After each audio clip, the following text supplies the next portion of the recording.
is up, App Nation? It is Steve P. Young, founder of appmasters.com, coming to you every Friday at 9 a.m. Pacific, really breaking down what it takes to make it in the app business. And today, I've got one of your favorite guests of all times. You guys asked for him. I reached out to him to bring him back on to really break down the dark side, the dark secret behind a seven-figure exit. His name is Alon Waller. He is the CEO at Bluethrone. So without further ado, let's bring him in.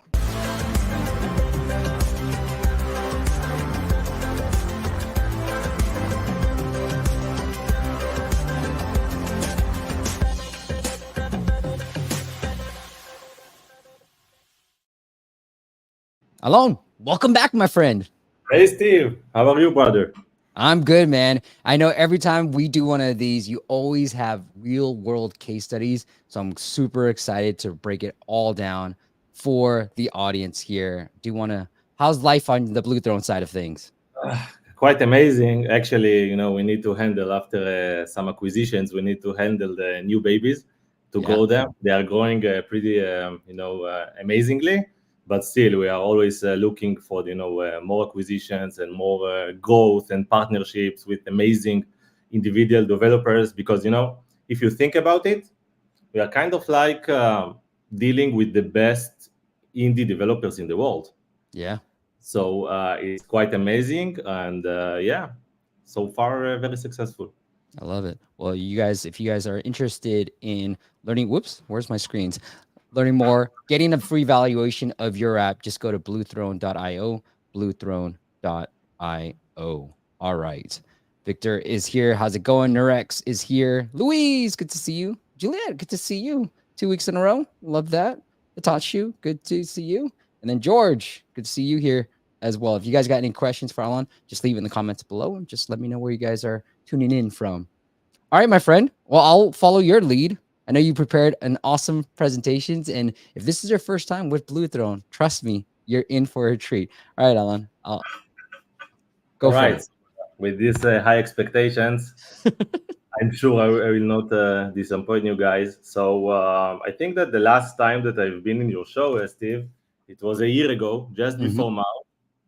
Currently, they anticipated Mao, but it was a year ago, and we talked about your cards, how to understand from your current situation, your current numbers and KPIs of your app, how much it values, what is the multiplier, how much money you're going to get in the exit day. But today, and I will share my screen, just let me know if you can see it. 1 second. All right. Second, let's see. All right, well, we do that. George says, I'm always seeing you in my inbox, Alon.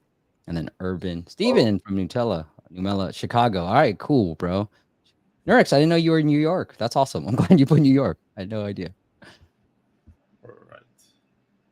All right. Let's see. Now you can see. Did you press the right button? All right. There we go. Yeah.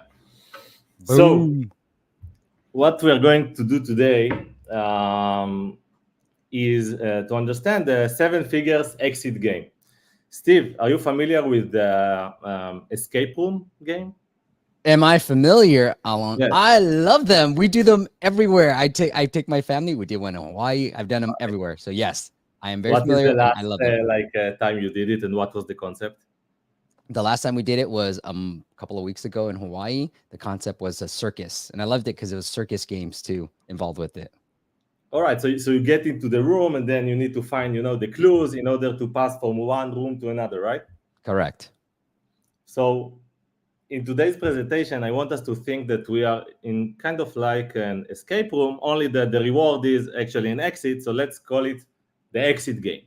Okay, we need to find the way out, and we need to pass basically 4 rooms. Okay, we will talk about the rooms, and the hard truth is that we need to pass all of them. We might skip one of them and still get a 7-figure exit, but it's better to pass them all, and we will see it in a second. Before we are jumping into the game, we already talked, but quickly, I'm Alon Waller from Bluethrone. What we do is actually acquiring or partnership with the best app owners, usually indie developers or small group or developers.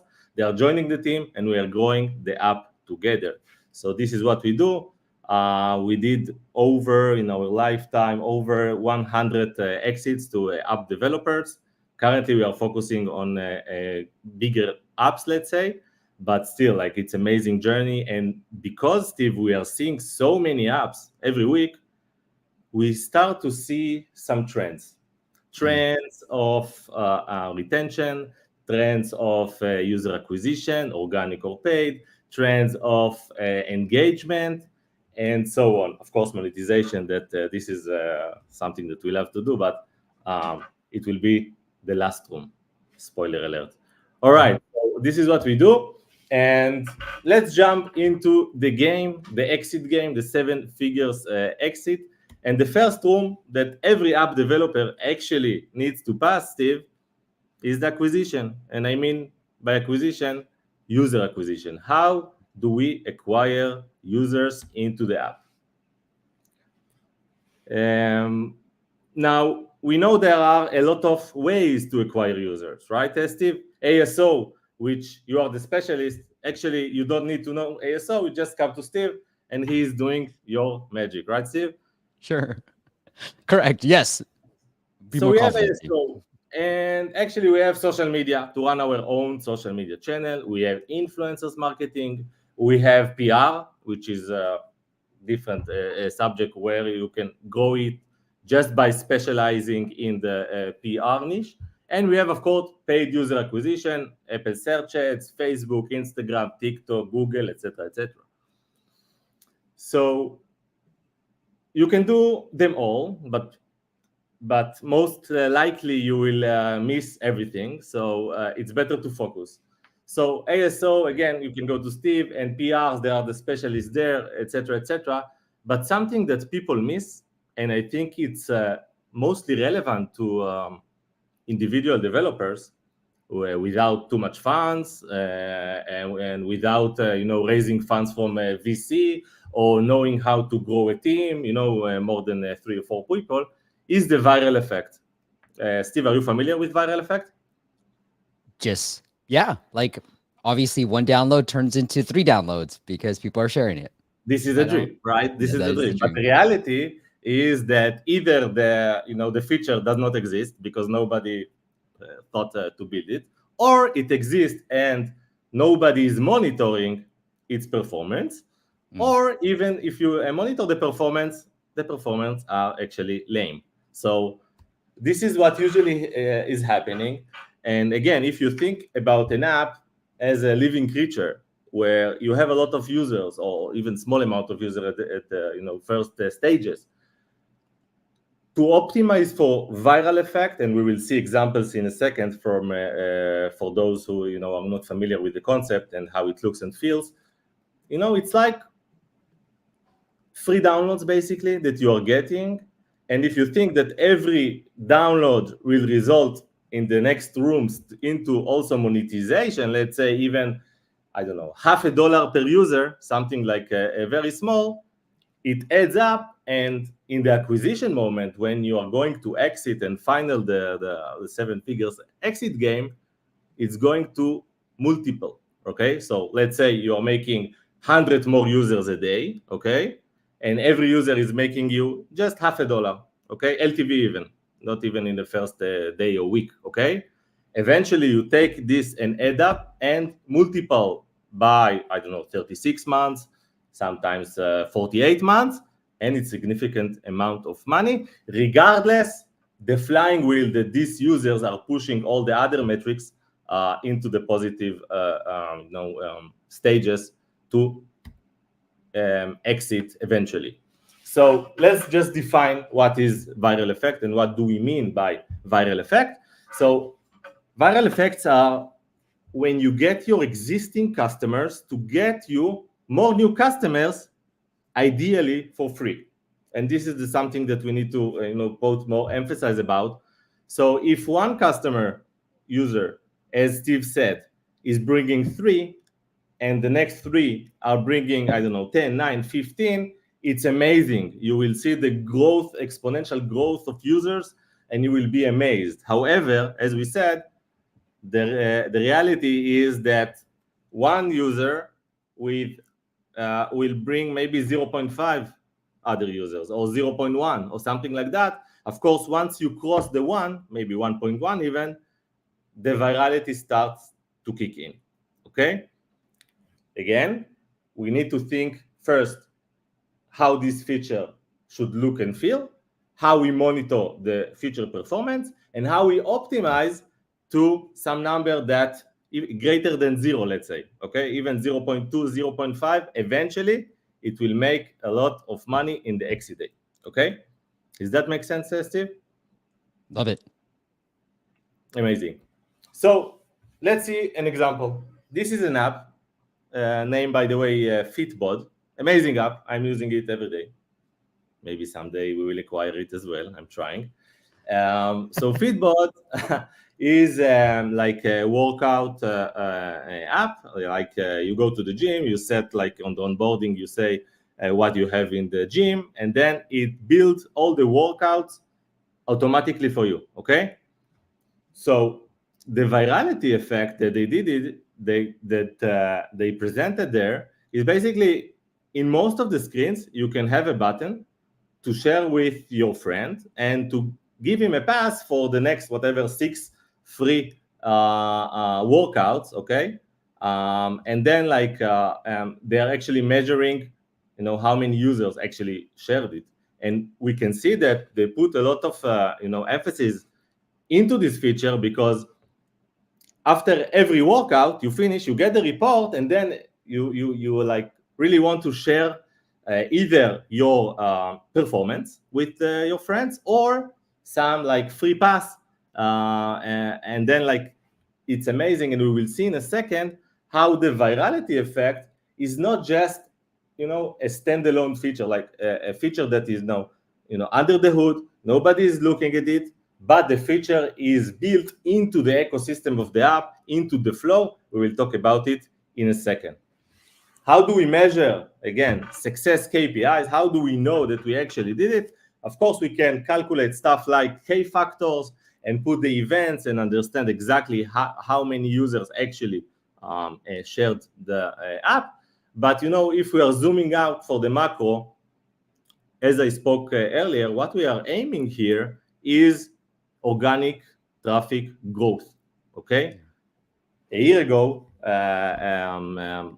when we have been hosted in the show, as I said, I mentioned like cards, like what is the percentage of organic traffic that you currently have in the app? And it's something that is critical to measure, because if it's very low, let's say between 0 to 30%, it means that the app is really reliable on paid user acquisition. And it also means that, the best apps in the world, the best organic apps in the world, and the best companies in the world are coming from organic traffic. If you think, Steve, about Facebook and Instagram and of course WhatsApp, these are the easy, apps to companies to think about.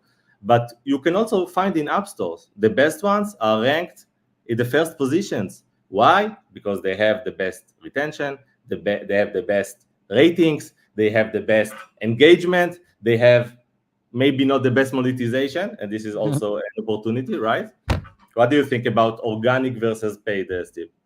I like it. I think what I would want to get a sense of, and curious to see what you see, what's a good balance, Alon, between percentage, organic versus paid?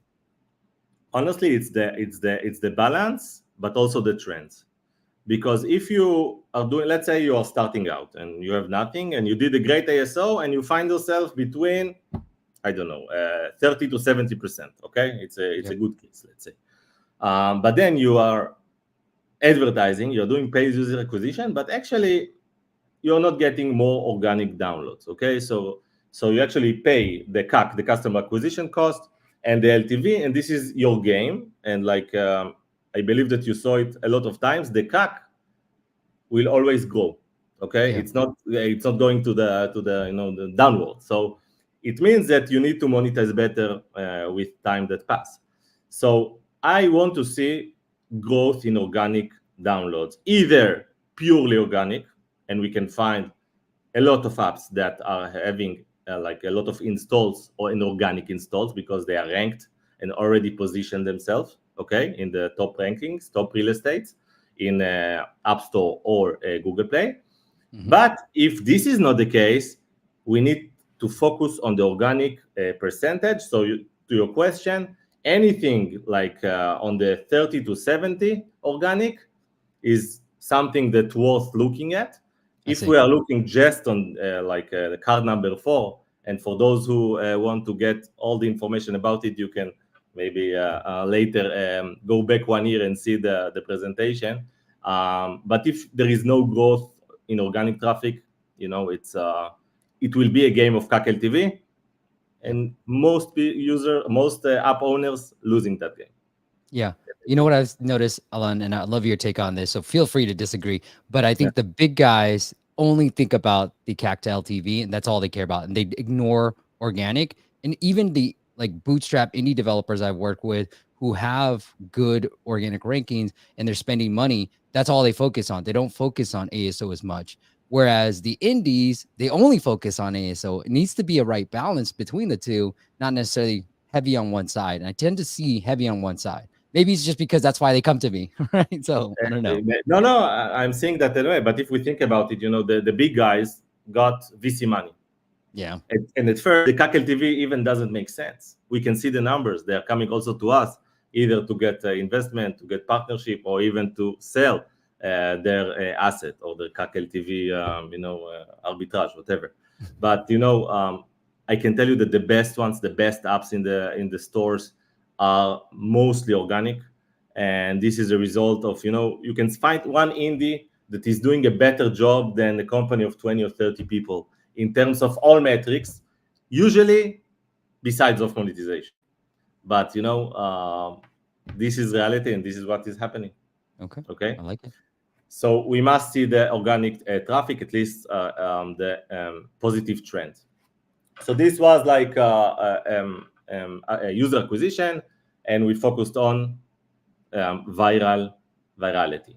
Engagement is the second room that we need to cross. So if you can see the clues that we have in the engagement. So we have personalization, is that we are going to the app, you're putting your details. With engagement, the app like learns you. So if you think about, I don't know, some kind of dating app or something, right? The algorithm can learn your preference, or you set the preference yourself. You have your name, you have your image.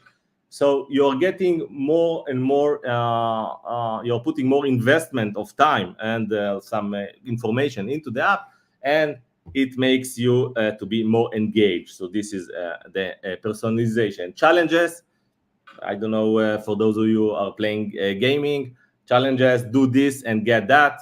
It also drives amazing engagement, rewards, okay? Get this, get that, badges, and leaderboards, and onboarding, of course, okay? But something that, again, is ignored is a core loop. Let's define core loop, and then, Steve, I will ask you how many apps you saw that with a core loop, or even putting some, attention toward a core loop, which is something that when you build a game, this is what you build first, the core loop.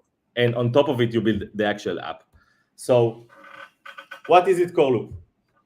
The question is, how active are the app users, right, to drive engagement? And to what degree do users perform the core loop actions if you have a core loop?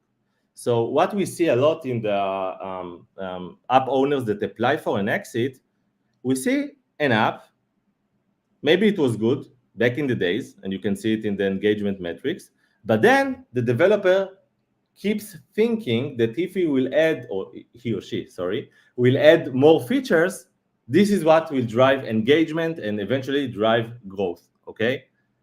But the reality is, again, that once you put too many features into an app, and once you do it in a confusing way, you actually lose the traction.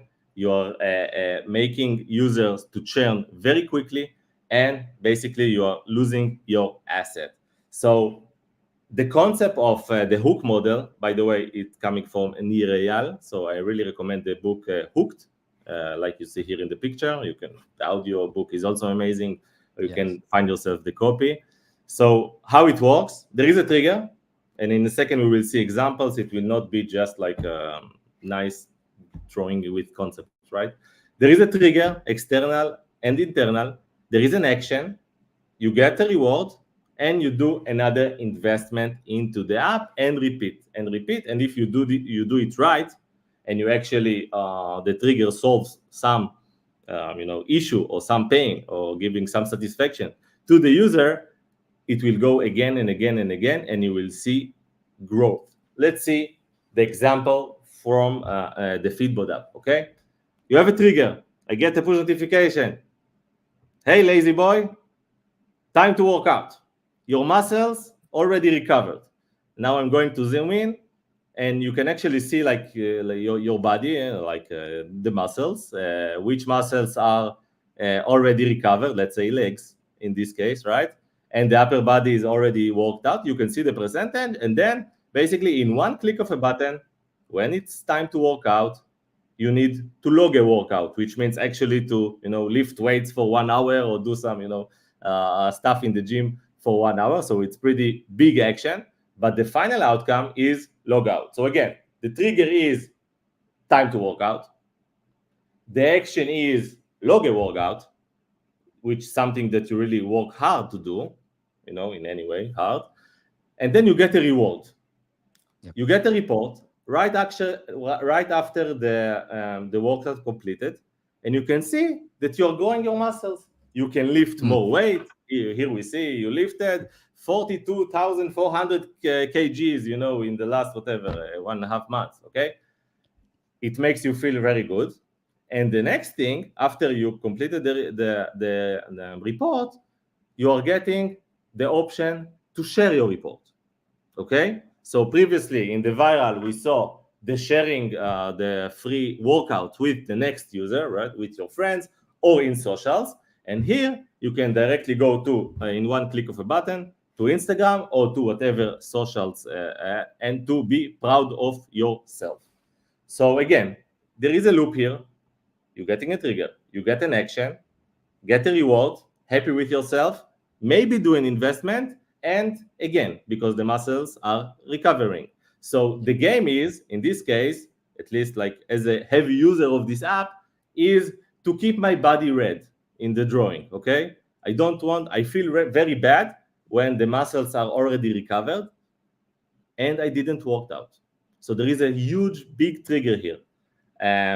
It's important to say that sometimes there is the trigger, action, and reward without the investment, because you're not going to share unless you are very proud of yourself or something. Every day your performance report, maybe on one-on-one, but to the socials maybe less likely, but still it will work out great. What do you think, Steve? I love this chart, and I think I would love your thoughts on this too. I think a lot of us, especially the indies, we focus on the trigger and action, and we don't focus enough on the reward and investment. And I've seen a lot of apps where obviously I noted the trigger, they'll send a push notification, so they'll try to do anything they can to trigger the action. We'll do an action, but the reward and investment. And I think about the apps that I use frequently, right? And the reward, I love this, the red and that part of it. Is this Fitbod still? Yes, yes. Yeah. Yes, yes. So I love that. But yeah, like the ones I use a lot, like I'll just show my app right now that I use 0 for intermittent fasting, and you can see, the little clock. But then if you undergo me, you can see all my stats in there. And now, like, I don't want to lose these, Alan. So like, even if you give me like the best intermittent fasting app, you're like, you have to use this, you have to switch. I'm less likely to switch because of all the stat data out of it too. So I really love this point. High switching cost, basically all these apps, are creating. So what is the success KPI? I love that. Hold on one second, Alan. The high switching costs. That is perfect. That's the perfect way of saying it, because there's so many competitors out there. And I think too many times people think about retention and annual subscriptions when they're coming up, right? And they're like, how do I prevent this? How do I make it a high and then that is the reward, the investment, all that stuff too. All right, sorry. Amazing. So, how do you measure success here? So first, you need to understand your core loop, okay? And again, if you have much more features, let's say the zero, which I'm using it also, right? You go into the app, you start your fasting, right? Because it's time to fast hour, or you are coming to end the fasting, right? Depends how you look at as a trigger. And then, like, once you completed the meal, Steve, you jump to the app. This is the first thing that I do. Like an idiot, I'm going to the app, starting my fasting. I'm doing 16:8, not like exaggerating, but how much you do? I usually do on weekdays, I'll probably do 18 to 20, and then weekends, typically 16. And I'll right. cheat. I'll maybe do 15. So I've been relaxing. Usually I was very never touching a thing until 16, but now I'm a little bit less because I do so many hours on the weekdays. Yeah. So actually, this is like a trigger. I finish the meal. I click on the button, usually like even on my Apple Watch, and then it starts. And then I get up in the morning. I'm doing it like from 5 p.m. to about 9 a.m. Okay, this is what comfortable to my life. And the first thing that I do, like before the meal, I'm preparing everything, and I click on end fasting. I get a reward, 16 hours. Yeah, it's I don't know there is a streaks there. I don't actually remember. I'm really happy with myself and repeat. Okay, it's part of the meal, let's say, already. So we need to see first to understand the core loop, then to monitor. Okay, what are the actions of what the trigger, what the action, what the reward, the investment, and how many users, what percentage of users of our user base actually do it, because this is what they actually came to do. In this example that we see in the screen, we are seeing make new friends app, like some kind of dating for Gen Z, if we say, or just making more friends. There are core actions: send a friend request, skip, etc., and we are actually measuring the positive signals of sending friend request, accepting a friend request, etc., and of course start to chat. And once we put more attention into it and think how we can increase the number of users that actually complete the cycle, because we can see they are coming back, we can see they are more engaged, and therefore we're getting more revenue, subscriptions, ads revenue from watching ads, etc. So, but my point is to identify the core loop in your app, to focus just on that. Even if you have other features, it's fine. Put the monitoring, the events, and everything there, and try to optimize for the users to do this core loop action, okay, again and again. Does that make sense, Steve? I love it. All right, so the third room is retention. So earlier we spoke about engagement. Engagement means what do we do when the user is inside the app to keep him longer, or to do the actions that we want him to do inside the app. Retention, we mean how can we bring them back to the app, okay? So in this exit room, we have push notifications, we have email marketing, we have the streaks that people want to come back to complete some kind of streak, okay? We have retargeting paid campaigns that we can see that people are trying to do. But again, the biggest thing that we see that people are missing out is the network effect. Steve, are you familiar with the network effect? No, tell me. All right. So network effect. Network effect is a concept that I think that the first ones that brought it into our minds even is NFX. NFX is a VC. They invested a lot in gaming, but now they're investing in other stuff. But they were focusing on only network effect products. What does it mean, network effect? The more users a product has, the more value every user gets. So let's say you have again this make new friends app, the dating app, right? If you have 1 or 2 users, right, there is not much value in the app, right? They don't want to meet each other. Maybe they are in different geos even, one in the US, one is in Japan, right? But once more users are joining to this ecosystem, the users are getting more value because they can choose from a better selection of other users, right? Females, males, whatever, males to males, females to females, who knows? So basically, the NFX guys discovered that there are 16 types of product market fit. And again, for those who want to get geeky about it, they have a free course in their website.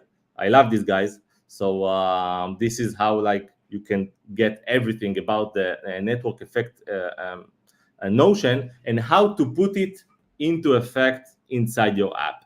But the most interesting network effects type is, let's say, personal utility. We will talk about it in a second, and marketplace two-sided. Okay, let's see it now. All right.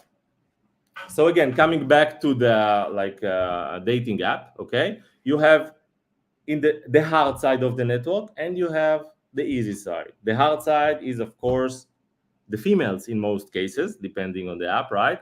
Females are few, and once, like Steve, when you go to the club, and there are, I don't know, only guys, okay? There must be at least 10 to 20% of girls in order to attract the easy side, the guys, right? So this is exactly how a dating app is working. So we have here two-sided marketplace that interact with each other, and the more users we have, the more girls or the more boys, we have a better value to the whole ecosystem. So this is something that an app that is like social in its essence, it's already having some type of or kind of network effect. But also, do you have a question, Steve? No. Sorry, my internet might be crappy, but yes. Yeah. So on the other side, we have the let's say WhatsApp, which also born as a network effect product. They started as a one-to-one communications, so you can only communicate with each other, and you should know its number, right? It's not that you can just go for a stranger and start to talk with. And then they open the groups, and now the network, the connections between the network is even bigger. So the value of this product is even higher. And by the way, they sold the company with it was 13 employees, but exploding DAO, right? Because it was a network effect product. Now, the next question that maybe somebody might say, hey, I have a tool. I don't know. I have an app that tracks music stats. Or I have some, I don't know, give me some utility, Steve, that you saw recently. Utility app.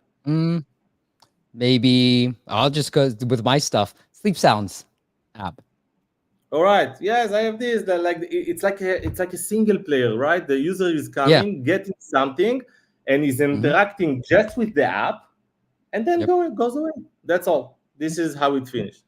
So there is a saying: "Come for the tool, stay for the network."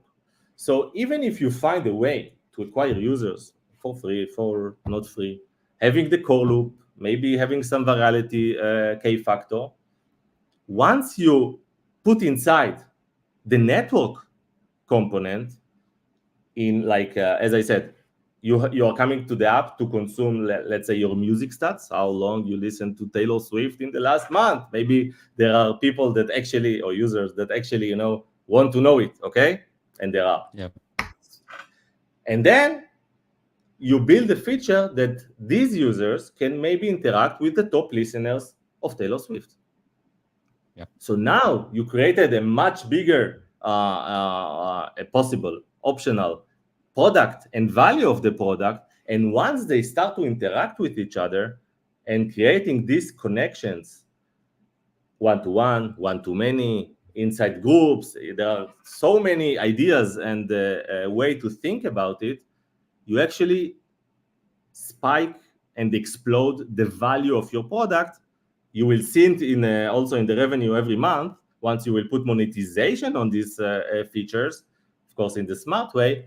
But for the exit, these are the best apps. The best apps having interactions between users and network effect, some type of network effect, inside the app, even if we are talking just about the tool.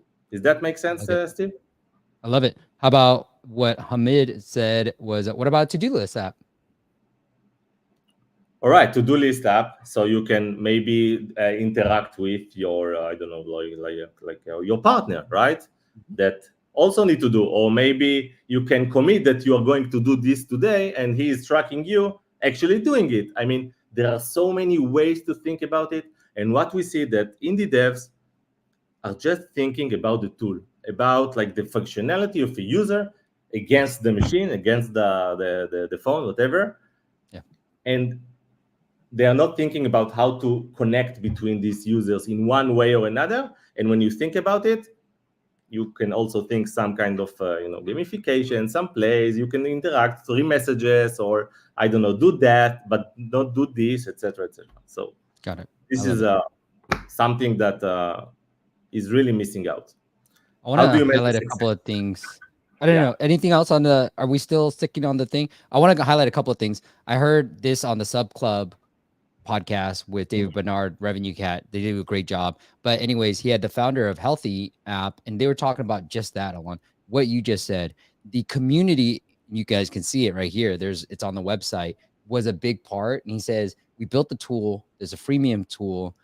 You can see what everybody's talking about, but you can't post. And so the community feature is one of the biggest paid features that they have within the app. So there are things that's why I love the chart that you just had with the virality and the core loop part of it too, where I think indie developers, to your point, we think about the trigger and the action. We don't think enough about the retention side and how do you build a community. And even to the to-do list app, like you said, accountability, wins, streaks, sharing that streaks, a leaderboard. There are the little things that you can do to get people back into the app. So yes. You know, so if you think about it, I'm still getting to my email like this person like you or not like you, like send you something in LinkedIn or in Facebook, friend request, like, and actually the fact that there is something that is happening in the app regarding like me, right? Something is interacting somehow with me, creating some kind of FOMO, and then you find yourself just like creating this habit of jumping into the app. Because if I did something in the app and I know what I did, maybe I don't want to come back to do my to-do list, right? But if somebody, I don't know, is saying to me, hey, you have 2 more hours to complete your to-do list, okay, now I'm in different game, right? I want to come back and deliver. So the question is, how do you measure success? And of course, you can measure for every network effect. Let's say, again, make new friends. You can measure unique connections. How many unique connections created for this user on in a day, or whatever metrics that makes sense to focus on. But roughly speaking, for most apps, when we want to increase retention, the network effect is the best retention driver, not only value for the potential future exit, and we can measure it easily. Every app has, I believe, a Firebase connection, and inside you can actually see on the right side, you can see the usual retention curve, but on the left side, and this is what is more important, you can see the D1 retention, cohort D7 and D30, and once you implement some kind of a network effect, you will, of course, you need to connect the push notification into it and make all the ecosystem like notify the user that something happened so they can jump in. But you will see, supposed to see growth in retention day one. Once you see retention day one better, you will see all the other graphs growing as well, unless like you missed something out later on. Does that make sense, guys? Yeah, I love it. So focus on day one. If you can improve day one, day 7, day 30 becomes a lot easier. Sure. Exactly. First hours, actually. Good enough, Steve. You're simplifying it, but good enough. Okay. No, this is right. Okay, so this is the last thing. This is, I think, Steve's favorite. Mine also, honestly. So monetization. So we have so many things to do in monetizations. So we have data selling. We have optimization of subscription plans. We have dynamic pricing to show different pricing for different segments of users. we can have like paywalls and advertisements, and also like more hardcore stuff, location selling, right? Data selling, which is like little bit gray areas of monetization, but I saw these types as well. But something that is really like top, let's say top level, or really works, something that really works, is liveops. Mhm. Liveops means like the full name is live operations. Again, it's coming from gaming. We have in our team some people that joined from gaming, and they exposed us. You know, there is the gaming world, and there is the apps world. Like everything that is not a game is an app, right? Right. And some things that are coming from gaming into the app world are really, really exciting. So what is it? LiveOps. So the goal of LiveOps is to make apps more dynamic and engaging, which in turn boost player engagement and therefore revenue opportunities. Actually, we can see in the picture, like in the examples here, three types of LiveOps campaigns. One is concept or seasonality offer. So we can see here like adventure offer in the weekend or something, okay? Yeah. You can create a paywall dynamically, and if you need tools, there is the purchase Lee, which I really recommend on. And there are to revenue cat, right, Steve? They have also this functionality. Yep. All the industry is aligning toward the dynamic paywalls, okay? Um, so it's really powerful. You create something, you deliver it to the store, adventure week, of course, if there is a Christmas or something like that. But you should not wait for the actually seasons, because there are not too many. And you actually can launch a new offer every weekend, every week, every whatever your best day, your worst day, whatever you will think of. So you just create a concept, you deliver some promotion around this concept. The users that are coming into the app feeling that the app is alive. It's not just a static app. Like we spoke about single player versus multiplayer with the network effect, here we are talking about, like, you think about it, you're jumping to the app and you see some offer and you see some excitement around it, people will take it, okay? And the increase in revenue will be very significant. So this is concept and seasonality offer. Then we have bundle special offer. So you take, I don't know, two products that you have, you combine them. You can say one is for free, one is for a payment. And again, everything is dynamic. You connect all these products like from these tools, okay? And you deliver it. And again, the results are very amazing. People think that they get something for free if they just buy this, and this creates excitement. They never saw this paywall. This is the first time they saw the paywall. You can target buyers. You can target people that did not buy so far. You can increase the offer for people that, let's say, already bought Steve in $5. Now you want to push them toward the $7 or $8 or $9. Okay, depends what we are talking about. I'm not talking about the game here. I'm talking about an app. In this case, it's consumables. Okay, there is another question: how do you do it with subscriptions or with lifetime offers, right? But it's just that more creativity, but it's very possible. Okay. The last thing is personal offer. Again, you segment your users, buyers, and you put them in the buckets: buyers versus not buyers, and people that bought, how much they spent so far if you have a consumable app, and then you put a better offer with increased pricing to the segment to push them to the next let's say tier. Okay, does that make sense, or it's too Yeah. hardcore? No, it completely makes sense. And I'm trying to find an app. I just came across an app, Alon, that was doing the same exact thing, where I love this because I know from a gaming perspective, this stuff works. And so I love that you're trying to bring some of the gaming concepts into the app world. And I came across another app that did exactly this, and I'm trying to find it and I can't find it. But anyways, I love it. All right. Actually, behind it, there is like a calendar that Mm-hmm. we are handling. Like every day is a happy day, and there is a new offer to a new segment of users, and you actually learn some stuff. Once you learn something that really works, let's say the adventure offer, the live ops that you deliver to all the users is becoming a protocol. So let's say every first weekend that the user is entering, after the seventh day, he will get the adventure offer. Why? Because I know that it works. Okay. Yep. So this is something that also left behind. Success KPIs.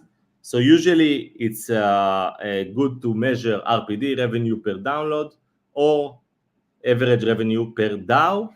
And we should look at the cohorts when we want to see. And in this like example, we can see here an app that cohort of users means like, let's say from December 3rd to December 9th. I don't know how many users entered, but on average, in week number 0, they worth 52 cents. And then in week number 1, they worth 13 cents, etc., etc. And you can calculate like this easily the LTV and see if you are getting better with your monetization in general.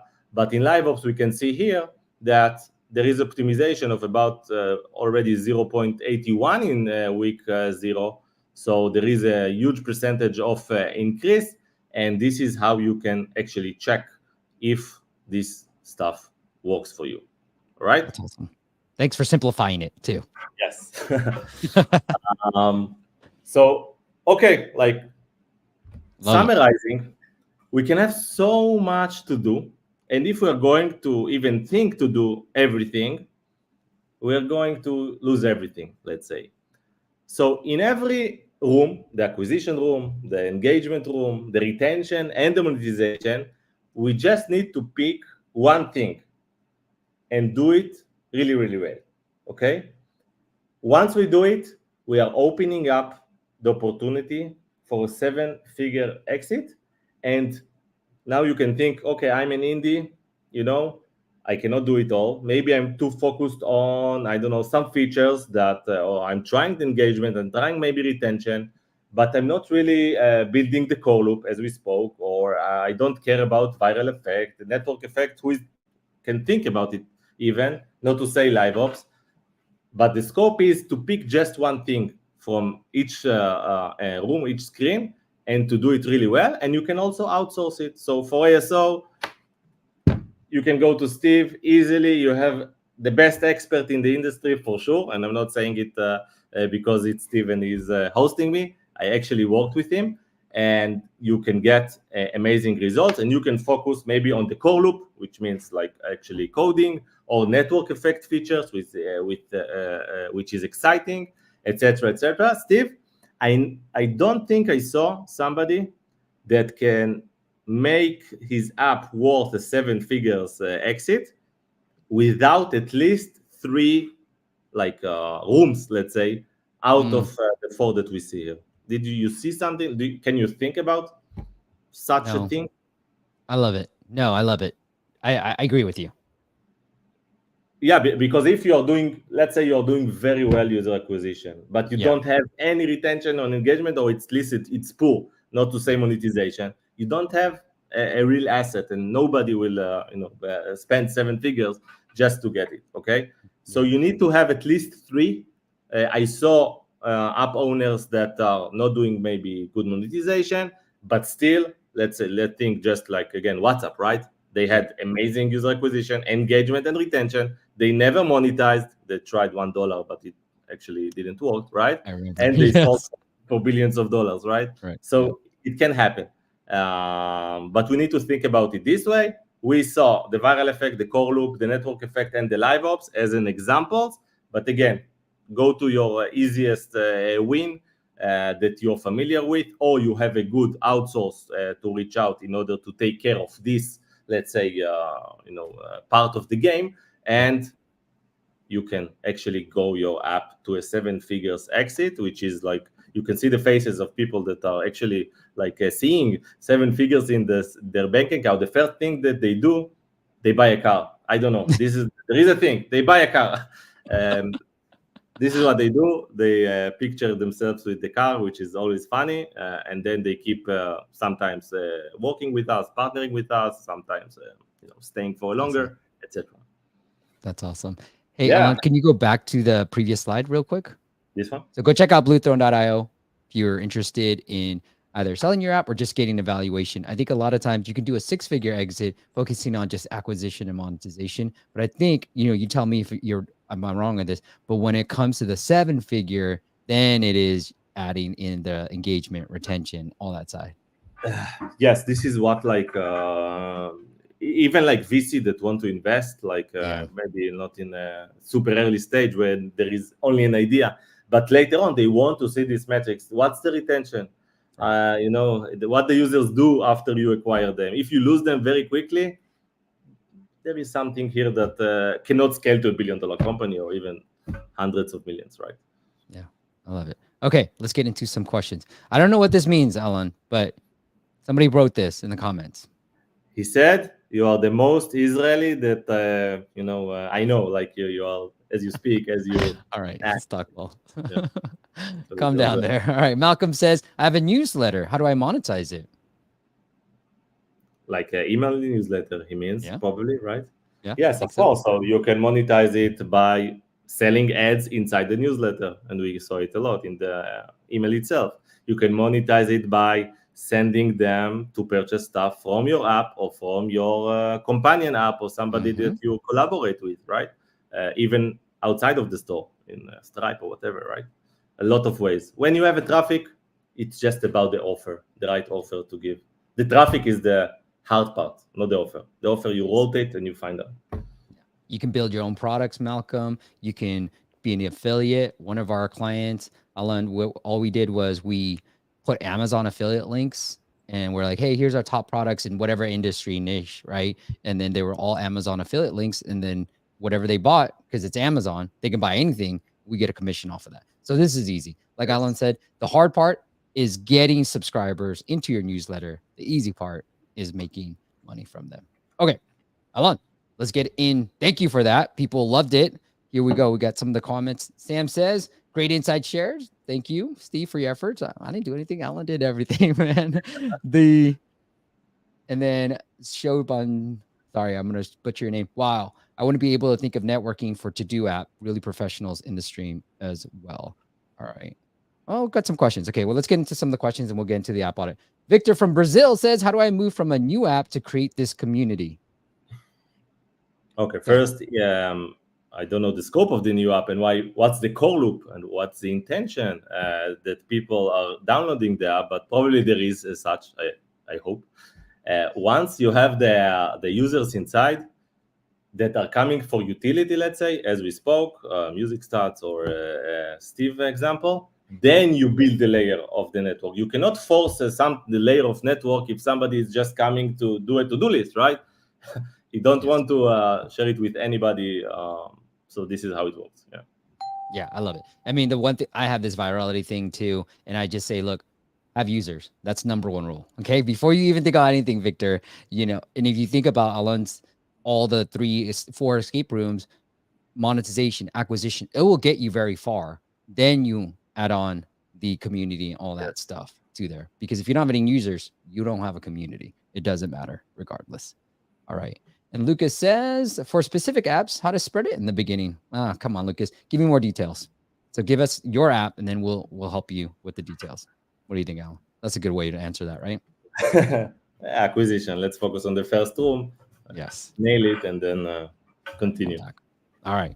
Let's get into the app audit side. And with every app audit, we like to start it with some jokes.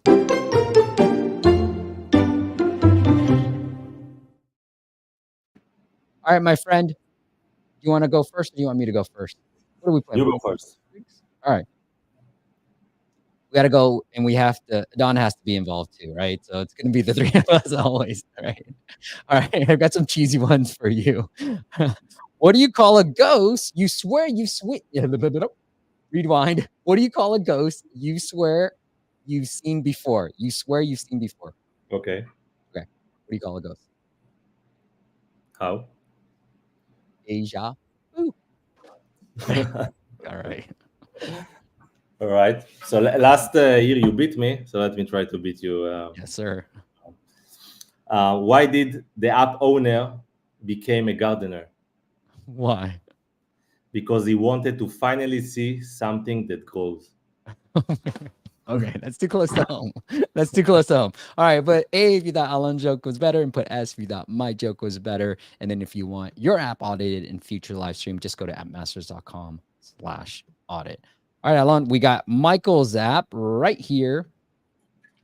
He wants onboarding and activation. So shall we get into it? Anything from the screenshot side that you want to really get?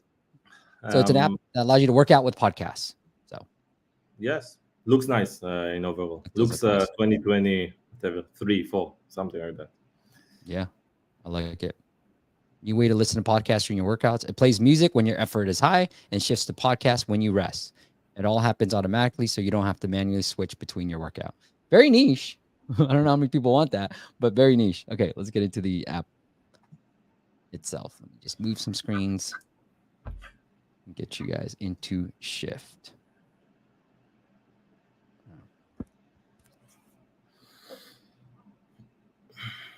What kind of workout? I like all of it, but all right.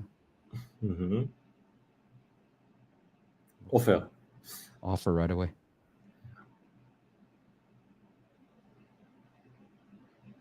Crush it with music.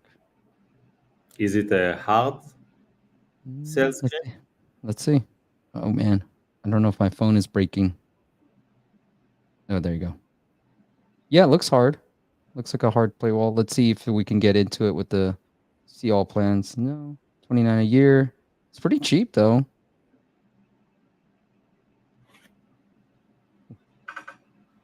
What do you think, Alon? So without seeing the data, yeah, this is where people drops either because they don't understand how to actually try it without committing to the free trial, or for another reason. I tried it as well, and I really looked for the hidden X or something, but I couldn't find it. Again, what's the purpose, like, and what's the conversion from let's say how many free to trial and trial to actually subscribers? It's a big question. I would test different ways of a freemium, like I show in the feedboard, where you can get your 3 first workouts, because once you start to work out, as we spoke with the core loop, okay, you have the action, and then you get some reward, and it's likely that you come back even without committing. After 3, you end up your workouts. So what you're going to do now, you are in the middle of the core loop, and now you are going to subscribe. So it's a better intention. It doesn't work that it doesn't mean that it will work here, but I think it's worth trying. Yeah, I think so too. And I'm actually, as much as I talked about hard paywalls a lot, especially as we think about a 7-figure exit as well, sticking with the theme, I'm coming down on that. I know it works short term, but I think long term, you really want a freemium offer, because engagement, retention, all the things that you talked about, hard to get when you're just going to be a hard paywall, because a lot of people are going to drop off here and they're never going to discover anything within the app. And so get that core loop first, let them do that first workout, right? And then eventually, that's what I think too. I think he needs to let them do that first workout. And then maybe even, Alan, like, what are your different podcasts? How often do you listen to podcasts? Maybe get some data in the onboarding, because it's so new, the app, it looks like, especially in the US, that I would try to get some data in the very beginning just to ask questions. So even he's in the UK, because it defaulted to the UK. That's 9 reviews. Go in the US. 57. Okay, he's got a bit more. You mean connect some integrations, like with maybe Apple Podcast to grab the data, and then it's a good part. That first to and then eventually hit him with the paywall. Right now, it feels a little too soon. As much as I like hard paywalls, I'd say it's a little too soon for my taste. All right, Michael, give it a shot. Let us know what happens in your app. Alon, looks like you're getting revenge on me. So a lot of A's for you. All right. A person says, how do I know if my app is unique enough? It's a good question. If you have users inside, if you don't have users, you don't know. Okay, let's say like this. Maybe you have something, you don't know about it. But a good hint will be, and this is something that we see a lot. In the App Store, you have the Apple benchmarks. It's quite new, like 1 year. Yep. So you can see your app compared, by the way, in retention, in monetization, to other apps in the same niche. This is a good indicator, at least where you are at compared to the competition or possible competition. So this is the first place to look at. Yeah, I like that too. And I don't think you need to be that unique. That's my opinion, right? Like you just need people to find your app. And there's all these chat GPT apps. There's all these AI image art generator apps. Like there's all these things. They're not that unique. Is WhatsApp that unique? It's just like a messenger app. But now I get to talk to Alon from all of like I can talk to anybody from all of the world with WhatsApp. So I don't know. Yeah. All right. Crypto Crunch says, what can I do? I have lots of downloads, but very low day 1, day 7 retention. All right. So first, if you have a lot of downloads, and by a lot of downloads you mean organic downloads, because if you pay for them, everybody can have a lot of downloads paying for them a lot. So if it's organic downloads, this is the first part. So if you nail the first part of the acquisition, now we need to really drill down and focus on session 0. What is happening in session 0? What people are doing or not doing? It's related also to the core loop, if there is one. Maybe there is not one. So they are just coming to the app, getting disappointment, maybe getting this hard paywall, and they're saying, okay, it's not for me, and leaving. But the first part is done. Lots of downloads is huge value. As we said, traffic first. This is the most difficult thing to achieve. And then you can move to the next escape rooms or exit rooms. Yeah, I love it. Juliet says, with the paywall, is it better to have an X to close or a swipe down for a free version? I'll give you an example of a swipe down. So here, Juliet, maybe you saw this. So this is a swipe down. It also goes swipe up when it's as a pop-up. It's like a pop-up, or just on the screen like this? This is the question. Oh, yeah, I don't remember the functionality when I saw this app, but I thought it was very interesting. A friend of mine did this. I was like, oh, this is pretty first time I've seen something like that. I think it might be pop-up or it might just show up. Yes, because if it's a pop-up, the intention is you have a pop-up, you just like want to take it down. But it's worth testing, and it's quite easy to test, at least with a dynamic paywall like software or something. Yeah, Juliet, you have to test with the paywalls. That's the hardest thing to answer. And we've seen all of it work. So you can even do this way where Lingo Kids, and this is Michael, you might try this, where he does start my free trial, and then you hit under view all plans. You go under view all my plans, maybe later, and then you get into the app. So that is a semi-hard paywall. So, and then this is another semi-hard paywall. Swipe down, and then you get the free access. Nice. Cool. All right. A person, he did it twice. So I'm going to ask him, what should I do about the 30% commission takes from my revenue in the app? So first, if it's 30%, it means that you're above $1 million. Right. Or you forgot to go to the small business program, which maybe makes more sense. But if you're above $1 million, it's amazing. Yeah. Try Web2App, but there's a reason why look, obviously Apple's taken a lot, but it fit in the second year, so may focus or attend, hit Ryan, that. But honestly, I think it's a dumb question, a person. No offense. And it's just like, what are you talking about? What are you going to do? Move then, or go to Web2App. Like there's ways around it if you really want to try to get around it. But Apple is providing you with the ecosystem to make over $1 million if you haven't done that. So what other ecosystem provides that? Yes, it is a lot, but think of other ways. So Web2App might be interesting for you. And one of our clients moved to Stripe. So Apple's relaxing some of their rules. But if you're really that gung-ho about lowering that 30%, then think about Web2App and getting people to subscribe. Revenue Cat, I think Purchasely might have, I know Adapty has this Web2App where people, they tie into the app and then you can get people to pay through Stripe and then obviously use your app at the same time. Yeah. All right. Let's get into this last app. Oh, let's get into round 2. How you doing, Alan? You still awake? I'm warming up. It's late in Thailand. Yeah, all right. It's fine. You want to go first or you want me to go first again? You went on round 1. You go first. All right. What nut is always mad at you? What? Pistachio. There. Nice, nice.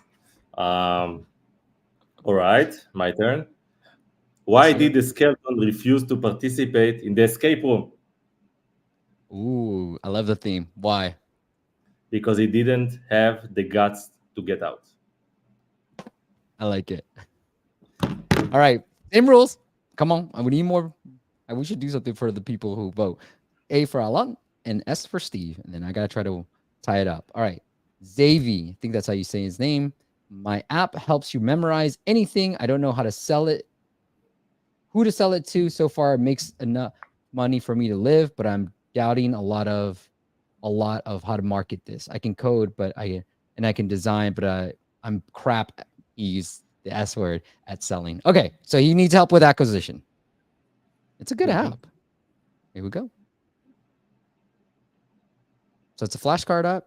Helps you create flashcards. Looks really good. The design looks really good. You got any tips?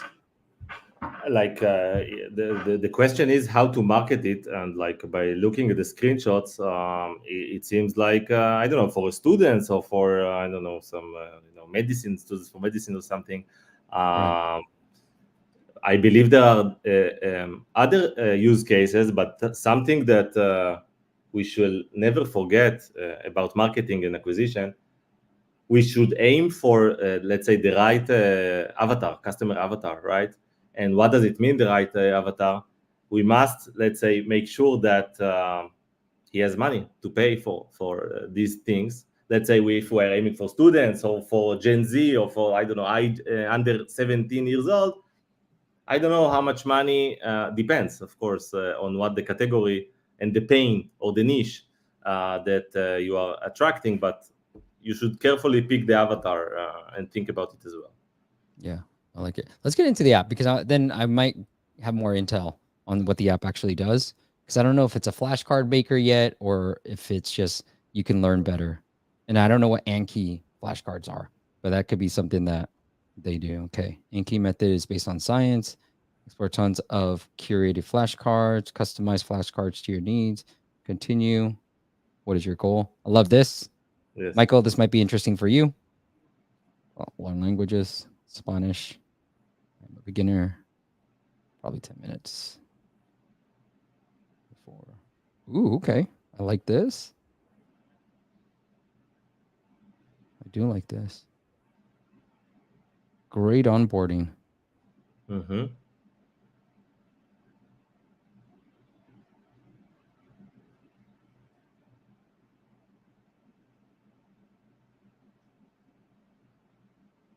I like that. Okay.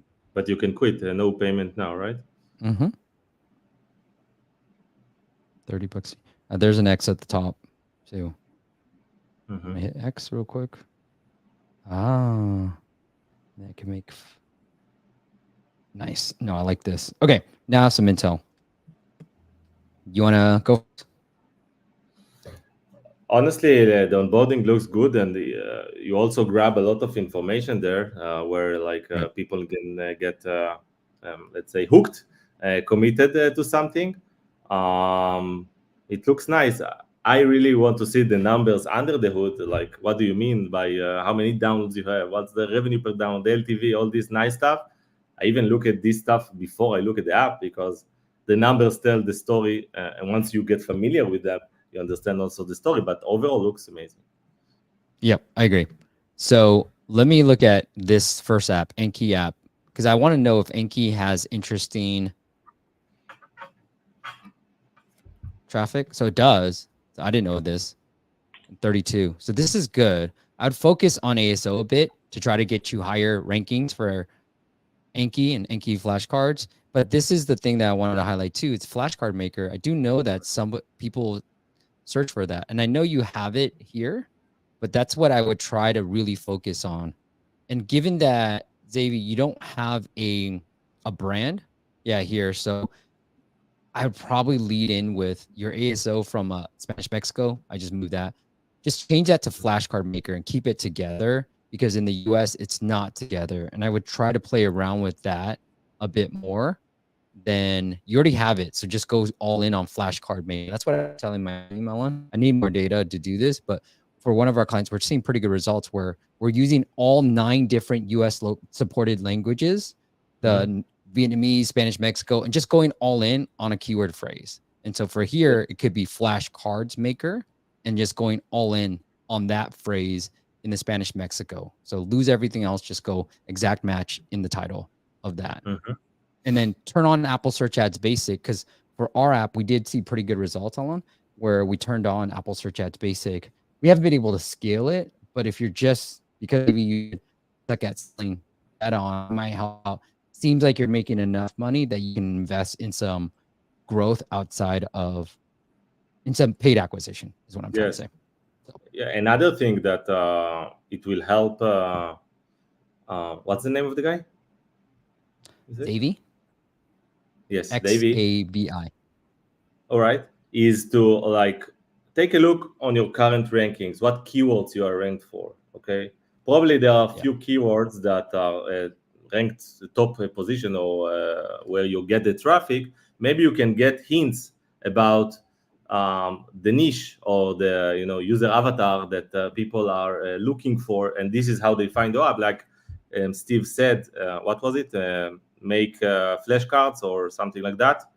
Yep. I don't know the rankings, but you can get a lot of ideas and sense out of how the algorithm sees you and which downloads you are getting from which keywords, and then you can test with Apple Search Ads, etc., to find the right formula. Let's say. Yep, I love it. I love this niche category. This is like, don't sleep on niches because you don't know how big the niche is. It's the first time I've heard of Enki, so I'm like, whoa. And then just to close the loop on this, the network effect, if you guys are interested in following it, it's NFX. Right, Alon? Yes. NFX. Yes, there is like free courses and stuff, and it's amazing. Yep. And yeah, exactly. Yes. I love it. All right, Alon. All right, thank you, Rob. But we're gonna give Alon the win here. SSAAS. We got a tie, but you're the guest, my friend, and this will make it more fun for the next round. Now that we're even, exactly. we'll have a tiebreaker round. All right, let me get into the last few questions before I let Alon go. Kevin says, hey, any tips on what I should benchmark against? Which metrics are good? Okay, we already talked about this. Look at App Store Connect. There's a benchmark for the retention. I forget what the screens are, but that's how you quickly find it. Victor says, there's a lot of apps growing with Reels. Is there some new platforms that you see other apps growing with? That's a great question. No, like every app has its own thing. Let's say sometimes it's TikTok, sometimes it's Instagram. I didn't found one like, hey, this is the niche. Everybody goes there. Yeah. I think it's the same thing too, Victor. I mean, the big 4: Apple search ads, Google ads, TikTok, and Meta. You can go pretty far with just those 4 and focusing on those. Marcel says, Alon, very informative session for user acquisition. How can we determine what competitors are paying for keywords? For SEO, we can use Chrome plugins, but how do we do that for iOS? Yeah, you have it in tools like mobile action. You can see which is betting on these keywords, etc. Yep. Cool. Next, let's see. Okay, this is a good question for you. Roman says, hey, Alon, I'm curious about the acquisition process at Bluethrone. Do you typically acquire 100% of the ownership, or is it possible for there to be a partial buyout? Yeah, so we have like, let's say, 2 ways for an exit. One is actually like full acquisition. The app owner stays for a transition period. Sometimes it's 3 months, sometimes is 1 year or more than that. And there is the other way of partnership where we partner up together. Of course, the app should be interesting, and we can see how we can do all the things that we saw on the screen, right? This is what our team is doing. But actually, we need to see that there is some product market fit here. Also, that the app owner is, made from the right material, let's say. We can work with communication-wise, like knowledge. We can do some stuff, bringing some expertise from the niche, let's say. It's a very important thing because, I don't know, I'm not expert in a to-do list, right? the guy should to do all these things. So this is how we do. One way is full acquisition, one way is a partnership, and we can speak. And anyway, even if it's not going to either of these directions, we can also share like the report what we see as a low hanging fruit opportunities from what we just saw in the show today. Yeah, I like it. How can I A/B test paywall pricing? I'm worried it's not best practice. Show different prices to different people. I saw so many developers that are stressed about it, and they are missing so much big time. So I mean, I don't see any reason why not to experiment. You can take, if you have some bad feelings, 10% or 20%, or really go slow with it, depending on the number of traffic to get significant result. But we do it a lot by geo, by gender, by behavior, but by a lot of things. And it's amazing. It moves the needle. And it's very bad not to try it. Michael says, we used to experiment with loads of, this was the other app, the Stride app. I think that's what's called. Mm-hmm. Shift app. We used to experiment with long onboarding, ended up with a very short one, but no matter how long onboarding we had, it's very hard to explain our concept. So optimize for getting people quickly in the app. Michael, you could, during the onboarding, just let them experience the app. Like pick a popular podcast, New York Times Daily, doesn't matter. Pick a popular music, whatever you can get licensed, and let them try, hey, do a jumping jacks. You know, like test it out. Maybe that will help them explain it. Because yeah, you do have a very niche app. So let them experience it maybe during the onboarding instead of a video, which is essentially what you're trying to do there too. Okay. Nurik says, Steve, on App Store, better have corporations account or personal? What do you think, Alon? For an exit purposes, corporation, but we see a lot of with the personal. But it's easy to transfer a personal to a corporate. It's a matter of tax, and everyone are different, let's say. I love it. All right. The website, once again, it is bluethrone.io. Blue like the color, throne like the crown, bluethrone.io to get a valuation of your app. Or if you're looking to exit big time too, you guys have done some big acquisitions, go check out bluethrone.io. All right, Alon, anything else that you want to cover? No, thank you. It was lovely. I need to like calm myself down to go to sleep. Maybe sleeping pills will help this time. But after every show, I'm energized, and now I will be calm. Well, hopefully we'll see each other later this year. But it's always good to talk to you, and we've become good friends because of this relationship as well. All right, guys. Next week, probably going to be a solo episode. So I'm going to try to do something a little bit different. Maybe try to answer all your questions, get through a few more app audits, because we have a long list that I need to get through. So I might just do something fun and different next week, but it's going to be you and me. And every Friday at 9 a.m. Pacific, join. Make sure you are subscribed to the podcast. If you can't watch the video version, which I recommend anyways, go check out the podcast by going to appmasters.com/podcast. Alon, thank you so much for coming on and doing this. Thank you, brother. Thank you guys for watching, and I'll see you.